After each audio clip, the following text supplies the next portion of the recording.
Hello. ആ ദേവികെ, നാളെ എനിക്കൊന്ന് കാണണം. ചില കാര്യങ്ങൾ തീരുമാനിക്കാനുണ്ട്. പ്രശ്നമൊന്നുമില്ലല്ലോ അല്ലേ? ഉണ്ടല്ലോ. എന്റെ ചേച്ചിയെ കാണാനില്ല, ദേവികയുടെ അമ്മയെ കാണാനില്ല. അതൊരു പ്രശ്നമല്ലേ? ഇനിയും ഇതിങ്ങനെ അനിശ്ചിതമായിട്ട് നീട്ടിക്കൊണ്ടുപോകാൻ ഞാൻ തയ്യാറല്ല. ഇനിയും പോലീസിനെ നോക്കിയിരുന്നിട്ട് ഒരു കാര്യമില്ല. ആവശ്യക്കാർ നമ്മളല്ലേ, അപ്പൊ നമ്മൾ ഇറങ്ങണം. ശരി, നാളെ കാണാം.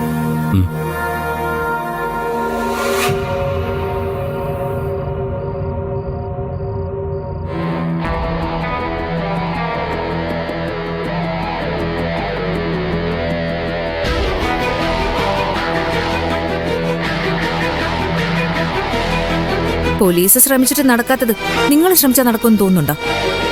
തോന്നുന്നുണ്ട്. പോലീസ് മനസ്സറിഞ്ഞ് ശ്രമിച്ചുവെന്ന് ഇപ്പോഴും ഞാൻ വിശ്വസിക്കുന്നില്ല.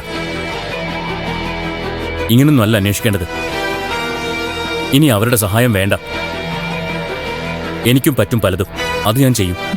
പ്രേമിച്ച് നാട് വിട്ട് പോയതാ സിദ്ധുവേട്ടാ. ഞാനത് വിശ്വസിക്കുന്നില്ല. എന്റെ ചേച്ചി എനിക്കറിയാം, അവരൊരിക്കലും അങ്ങനൊന്നും ചെയ്യില്ല. പിന്നെ ചേച്ചി എവിടെ പോയി? അതല്ലേ കണ്ടുപിടിക്കാൻ പോകുന്നത്. ആവശ്യമില്ലാത്ത പണിക്കാ സിദ്ധുവേട്ടൻ ഇറങ്ങാൻ പോകുന്ന. അതിന് കൂട്ട അവളും. ജയിലിൽ നിന്ന് ഇപ്പൊ ഇറങ്ങിയതേ ഉള്ളൂന്ന് ഓർമ്മയുണ്ടല്ലോ.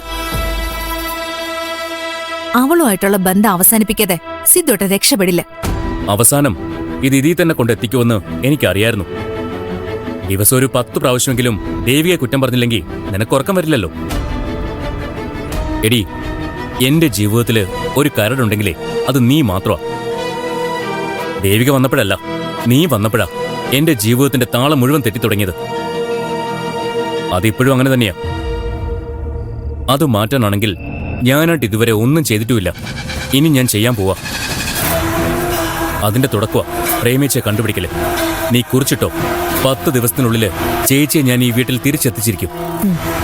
നടന്നത് തന്നെ നടക്കും. ആരാണോ ചേച്ചിയുടെ ഈ കാണാതാകലിന് പിന്നില്, അവരെ മുഴുവനും ഇരുമ്പഴിക്കുള്ളിൽ എത്തിച്ചില്ലെങ്കിൽ എന്റെ പേര് സിദ്ധാർത്ഥനെന്നായിരിക്കില്ല.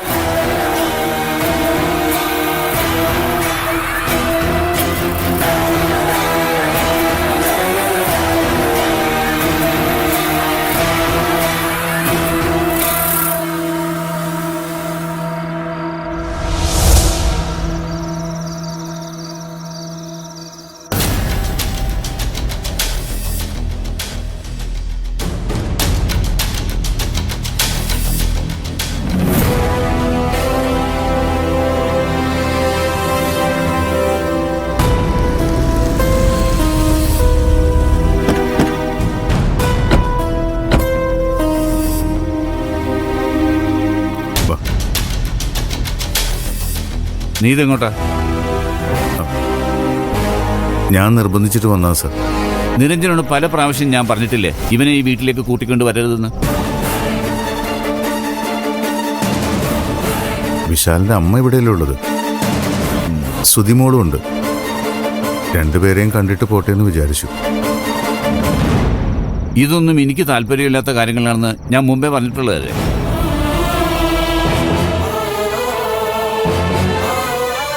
ഞാൻ തിരിച്ചു പോയിക്കോളാം. ഇങ്ങനെയൊക്കെ സംഭവിക്കുമെന്ന് അറിയാവുന്നതുകൊണ്ടാ ക്ഷണിച്ചപ്പോൾ ഞാൻ വരുന്നില്ല എന്ന് പറഞ്ഞത്. അതൊന്നും കാര്യമാക്കേണ്ട വിശാൽ. എല്ലാവരെയും തൃപ്തിപ്പെടുത്തിയിട്ടൊന്നും നമുക്ക് ജീവിക്കാൻ പറ്റില്ല.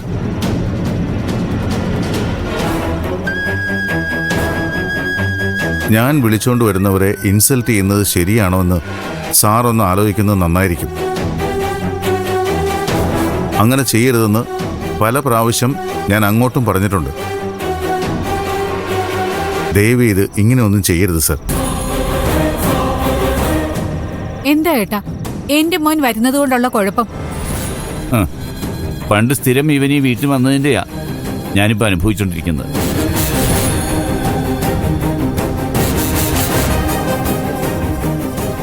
അതൊക്കെ നിങ്ങൾക്ക് മറക്കാൻ പറ്റുമായിരിക്കും, പക്ഷെ എനിക്ക് പറ്റില്ല. സാറിന് മനോവിഷമം ഉണ്ടാക്കണതൊന്നും നിങ്ങൾ ആരും ചെയ്യരുത്. ഇറങ്ങി പോടോ ഒന്ന്. ഒരു ഉപദേശം വന്നിരിക്കുന്നു.